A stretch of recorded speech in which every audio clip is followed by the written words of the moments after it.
It's that time of year when all the networks start presenting their new and returning shows for another TV season. Find out what CBC has in store for 2024-25 from two of its top executives right after this.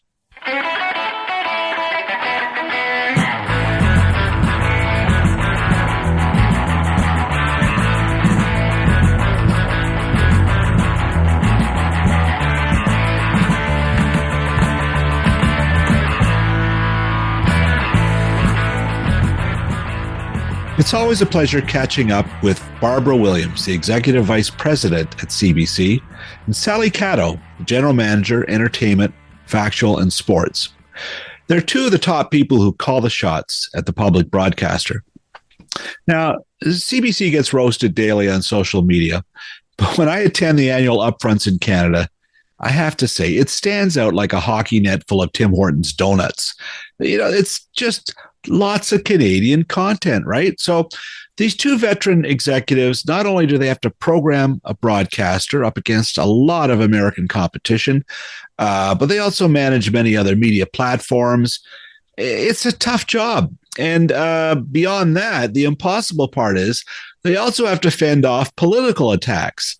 The leader of opposition in Canada, for one, Pierre Poilievre, he's vowed to defund the CBC once he becomes prime minister. And that's a fate that seems more and more likely with every federal political poll. So it was fun to see CBC fight back at their media upfront in May at the CBC broadcast session in Toronto. During a pitch for Son of a Critch, returning for a fourth season, Mark Critch was interrupted by his fellow 22 Minutes castmate Chris Wilson, who was doing his Poilievre impersonation. The gag had Poilievre threatening to axe shows left and right and replace them with his own ideas, including son of a pee-pee, and who knows, it might actually be a hit. Anyway, smart of Barbara and Sally to sign off on getting out in front of the elephant in the room by, going along with this gag and having a sense of humor about just their position on the broadcast landscape. It's a tenuous one for sure, but a lot of Canadians are cheering for them nonetheless. So here is my conversation with Barbara and Sally. This was recorded on May 23rd at the CBC Broadcasting Centre in Toronto. Congratulations, CBC 2024. Here we are. Here we are. Thank you. Here we are.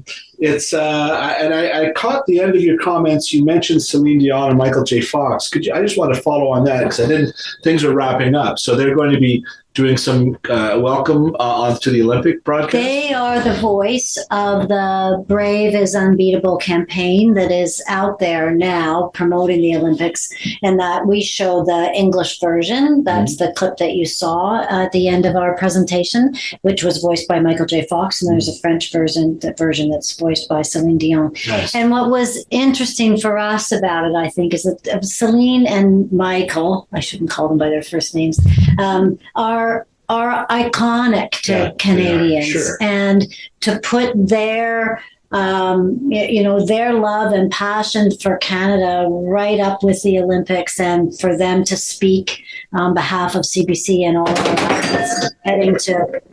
I'll speak on behalf of all of our athletes that are heading to Paris was just really, really pretty wonderful, pretty amazing. There was a wonderful little short film Fox did for the 2010 games where he was playing hockey in his backyard in New Jersey or somewhere.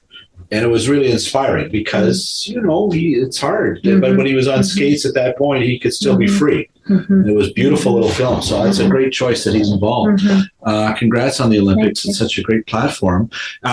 Now, Pierre Poilievre was here today, sort of. Sort of. Come on, Bill.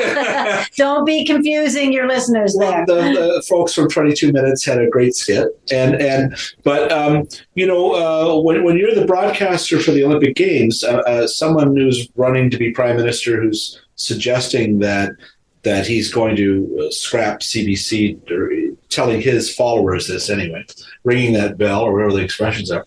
But, there's certain programs Canadians need to see. So being the official Olympic broadcaster seemed to me to be a vital part of CBC or events like that in terms of we've got this, you've got to see us kind of programming, right? We think so. Absolutely. We're very committed to being sure that we have the opportunities, the public broadcaster, to bring some of that critical content to Canadians. And that's why we're invested in the Olympics over the next 10 years. We've got a long-term deal with the Olympics. Yeah. We believe that it's one of those very few events that truly all Canadians come together for. Mm-hmm. And everybody gets behind their favorite athletes from their hometown and really roots for Canada. And we also just love the participation in the whole global event that the Olympics is. So, yes, we believe that we have to just stay focused on doing what we believe the public broadcaster is here to do. And the Olympics is a wonderful opportunity for us to serve. I love your map today. Thank you. There was a map shown during Barb's presentation that showed all of the various, right from Dawson's, the Yellowknife to St. John's, where the CBC is broadcast. But, you know, we and even what I really liked was you sourced the production centers for the shows on your network on that. I want that map. But, you know, the world is in such a, technically now, I've been to Dawson City. I've watched CHCH in Dawson City. Like, you can literally reach everybody. You know, and so it's not that unique anymore. Like, what other arguments are you making that in terms of this is why we're here, why we're important? The uniqueness, I think, is the reporting on the events that are happening in those places. And then that content, yes, can be so much more easily shared now across the country. Technology allows everybody everywhere to see everything, which is, you know, remarkable. But there are very few actual journalists or community members that are involved in telling the stories that are happening in their communities and finding a platform for those stories to be on and then be shared across the country. And what that map represents is that in each one of those many, many dots on that map is somebody telling a story about Canada. Somebody telling a story that otherwise wouldn't be told and that otherwise wouldn't be heard. And that's what we're able to do as the public broadcaster that no one else is doing, is have those dots with those stories and then connect those dots for everybody, because one of our great opportunities is to bring Canadians together so that they can experience parts of the country that they otherwise would know nothing about. Don't go away. We'll be right back with CBC programming executives Barbara Williams and Sally Catto.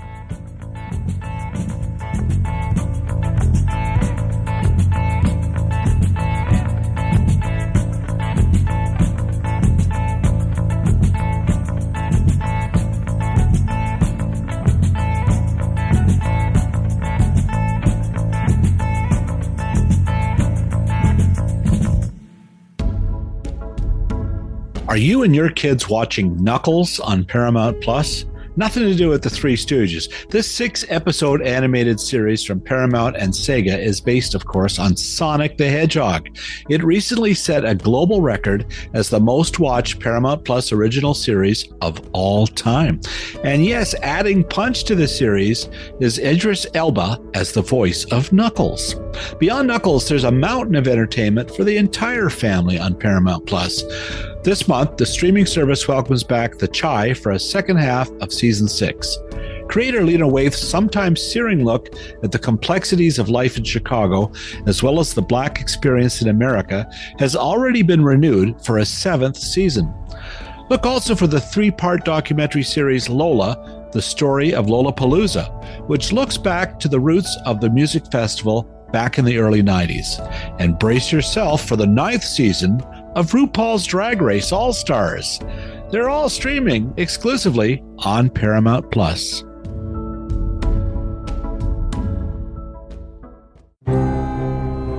Well, time once again to speak with Emily Gagne from Hollywood Suite. Emily, what do you got for us this month? Well, Bill, I've got some incredible series. I know that we're known for movies, but we actually have series, if you didn't know, and there's some great ones coming this month, including Mr. Bates versus the Post Office. Have you heard of this series, Bill? Mr. Bates versus the Post Office? Yes. No, what's it about? It's about the UK fight with the postal workers and the government, and Toby Jones stars in it. It's a really incredible true story. And if you know anything about it, I think you'll enjoy it. But if you don't know anything, it's just an interesting true story that I think is really going to captivate you. So nothing to do with Norman Bates. Norman Bates is not in it. No. All right, no, good. No. Okay. This is a different Bates. Gotcha. A little bit less killing, Nice. But still a lot of drama. And it's coming to us the end of May 28th. There's going to be like a 2-night premiere, but you can also stream it if you're more of that kind of person. All right. Well, another series? What else you got? Yeah, Until I Kill You is our other big series right now, and it is a world exclusive, so you can't watch it anywhere else. Oh. And it's a true crime drama, so if you're into that, I think you're going to love it. I'm not going to tell you anymore because I don't want to spoil it in case you know the true story, but Until I Kill You, our viewers are loving it, and I think potential viewers will love it too. Until I Kill You. Wow. I know. Worldwide exclusive on Hollywood Suite starting right now. Fantastic. All right. Thanks, Emily. Thank you, Bill.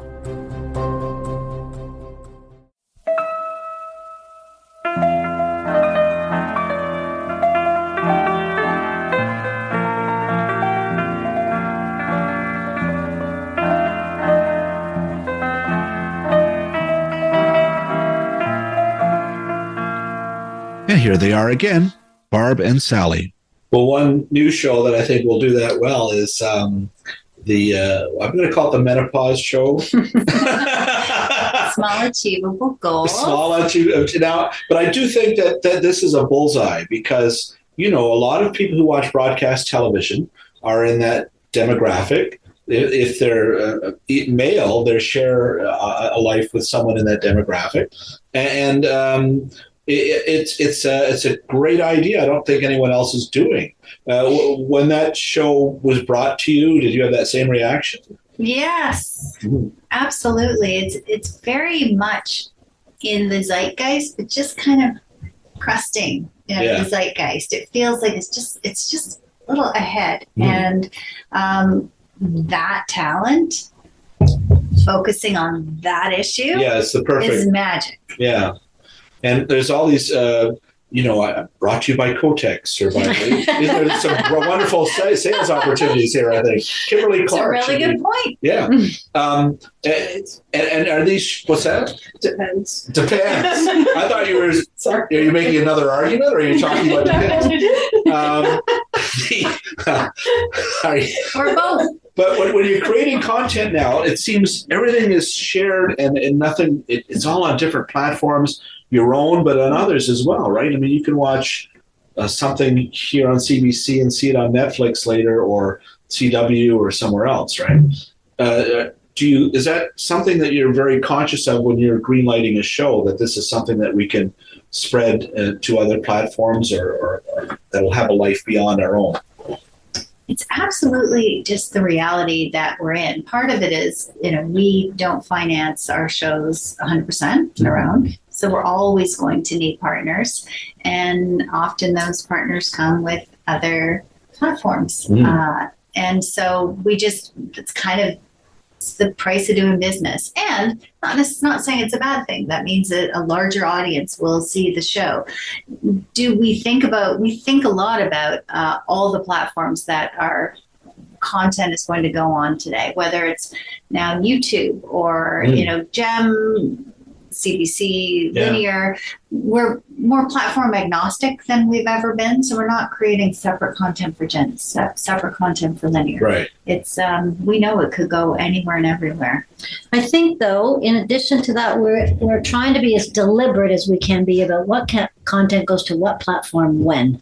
Absolutely. Okay, yeah, So to be specific about it, I mean, outside of the screen-based content, our podcasts actually are almost all on Spotify now and on Apple Music, and that's made an enormous difference to their ability to be discovered and has grown our podcast audiences tremendously. Well, those were deals with those organizations that we stepped into carefully and thoughtfully when we thought that time was right. We are making decisions about a lot more content on YouTube a lot more of the time, but again, making choices about about when does it go to YouTube? When is it on Gem? When is it on linear? All episodes, one episode, weekly. There's a lot of choice now that we can lean into about what content goes when, where, in order to make it more discoverable more of the time. Like even Snotty Nose Res Kids might be a show that would travel to the CW or you could see that migrating up to many FX, of course.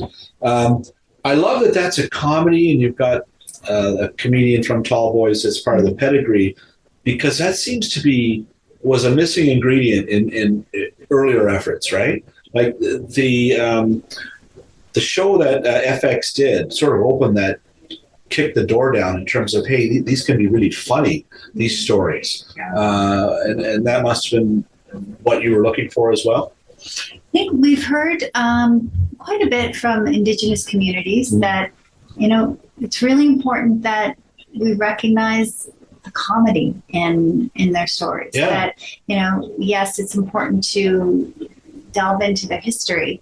And sometimes that is very dark and very painful, and really important that we tell those stories. But equally, it's not representing always contemporary life for Indigenous people. And we've heard repeatedly, we're funny. Yeah. We have stories to tell, and we see it in North of North. We see it in Snotty Nose Res Kids. So, yeah, it was really deliberate for us to look for content that was lighter and that was another untold story. Yeah, I just met the two folks, the Res Kids, and they're droll, right? They're very funny. More with Williams and Catto after these short messages.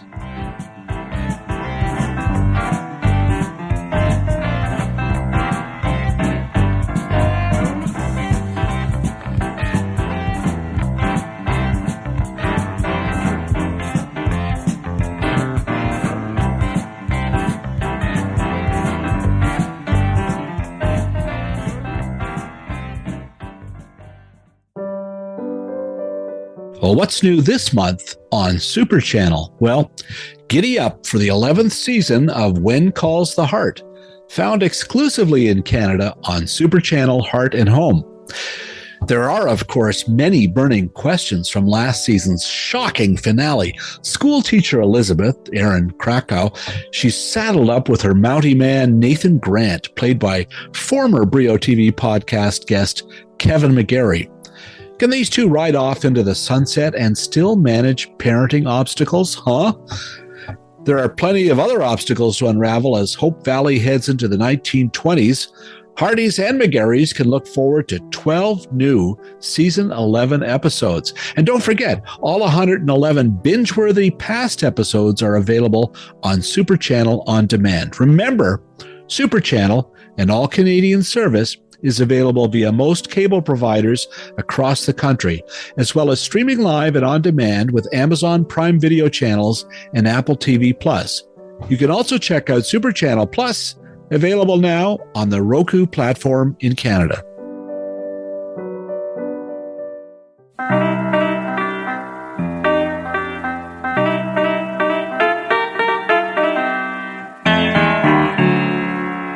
And we're back. And some of the shows that didn't survive this year, I'm trying to think of, oh my goodness, One More Time. I like that show. That was funny. I guess just didn't find an audience, right? But it might have been a tough sell or too specific or something. There's always a reason, I guess. But I liked it. I thought it was a good cast, really natural. And Run the Burbs. It never seemed to just land for me, that show. Talented people involved. But were these, I know last year, because there were budget cuts, it looked like some shows would be sacrificed more than another year.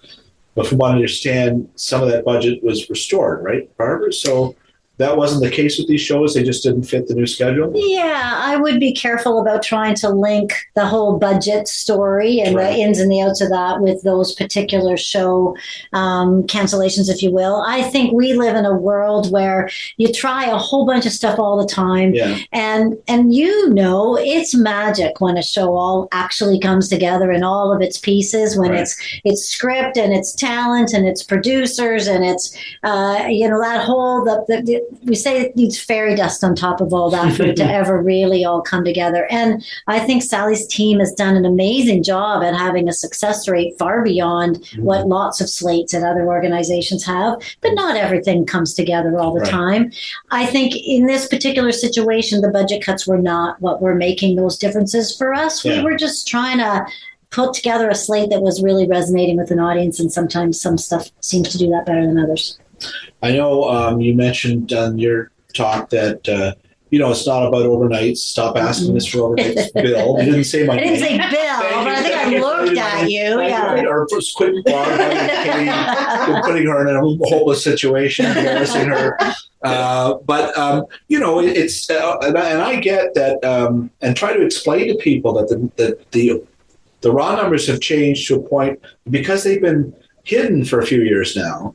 When people hear one, they're freaked out because it's much different than what they thought it was, because they don't understand the growth on 35 days and digital and everything else. But TV is still about hits, right, Barb? I mean, Oh, I would agree. It's still about hits to a great degree. Now, we define a hit at CBC differently than others do, and so we should. We have a different audience that we're serving with a whole different mandate, and so what really resonates for us could be different than how others measure hits. But yes, it's hits. It's just, it doesn't have to be a hit on linear to be a hit. Right. And I think what we are all struggling with, and we struggle with this inside too. Some of us old folk still do look at that overnight and then remind myself it's not the whole story, right? And it's not only the overnight versus the PVR playback, but it's that we aren't getting the data that we need out of all the connected TVs.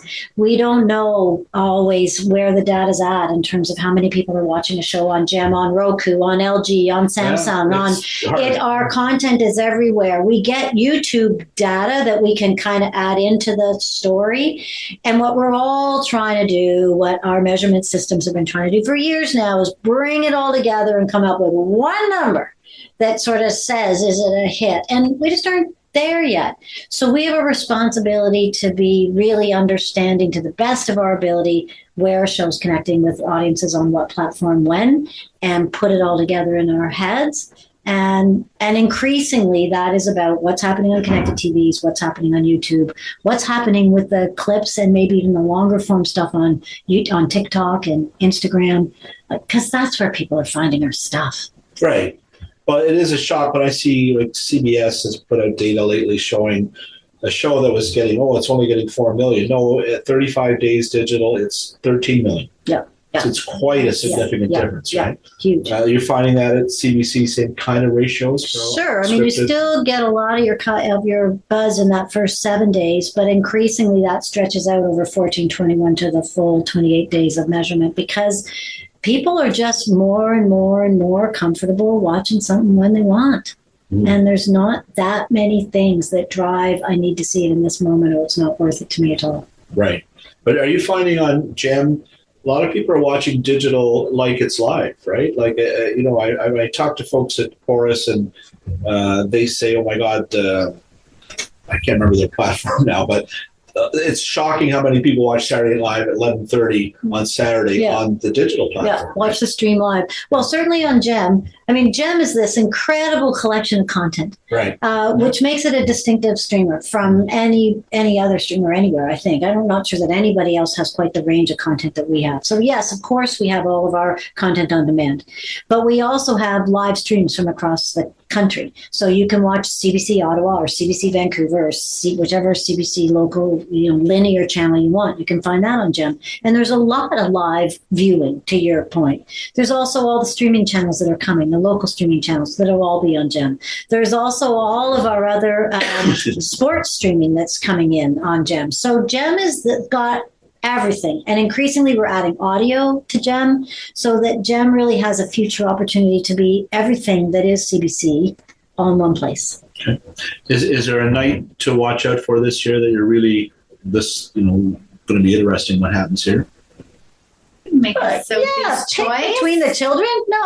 No. I'm not going to Sophie's choice this, Bill. Oh, okay. All right. Fair enough. St. Pierre, this is a great idea. I've been there. And yeah, well, I went. Hudson and Rex shot an episode there, and I got invited to come out, and it was fascinating to me to be there. But as I was joking with Barb, like, what's the big crime? You have a Quebecois accent, the bread is stale, it didn't seem like a lot of murders were happening, but obviously it's a cop show, Barbara.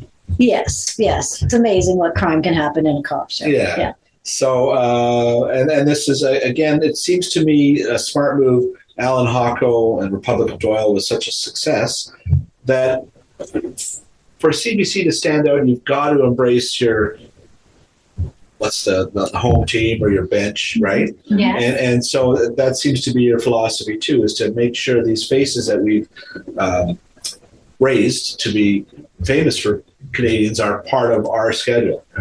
That's exactly right. And you see it with, we love our Jerry D, Mr. D, Family Feud, it's the Allan returning, Meredith and Jennifer. And it has to be the right show. And I think, Allan is in his sweet spot here. Yeah. Oh, yeah. All right. Same here. And it's unique. It's, yes, it's a procedural, but the fact that, a lot of people don't even know that St. Pierre exists. Right. Small country that isn't part of Canada, right off the coast of Newfoundland. So that was an important element for us. Is this a show that will shoot in French and English? Yes. There will be French and English in this show. Yeah, yes. no, but yes. So you can sell this. We double shoot it. No, okay. If that's what you mean, no. But there's a lot of international. So somebody will be dubbed in French if it's sold to France. You can dub the English in French and dub the French parts in English. Dub the whole thing in Italian. That's right. All right. Well, I'm looking forward to that. And I know you guys are very busy. Thank you for your time today. And congrats on a nice, diverse schedule. Just make sure while you're here, in case I'm missing a really embarrassing question. I just think Brad Schwartz what would he have done without you guys? He would have been screwed. He would have it would be him and Bowling for Dollars, right? You guys really came to the rescue. Are you looking for other associations with CW in particular and developing shows? We develop our shows that are right for our audiences. And then with our producers, they're the ones who are going out and looking for partners, and we support them in that, and it has to work for us. But really, so many of our shows have different partners as well. It's like who's right for the show? Yeah. Who's going to help get the show financed, and who's right for this particular show? Mm. So each show has its own kind of goal and priority. How long have you been doing this, Sally, picking the shows? Well, it's not just me. No, I know, but my point is a long time. You still have a fire for it, right? You seem to be, I love it. Yeah, it's a good job, right? I'm so lucky. Yeah, it's cool. All right. Well, thank you very, very much, and best of luck. Break a leg. And I won't ask the overnights anymore, I guess. No more, Bill. No more. Ask for those YouTube numbers. Oh, yeah. Like even me doing my crummy little podcast, I can see how many do YouTube and how, it's funny, my data is a much microcosm, but it's the same thing. It's interesting. Yeah. Absolutely. And you have to hustle all the different, and what works on YouTube and what doesn't is fascinating to me. It's not that predictable all the time, is it? No, we're learning all the time. Yeah. Learning all the time. That's cool. Yep. Thank you very much. Thank you. To see you. Very nice to see you.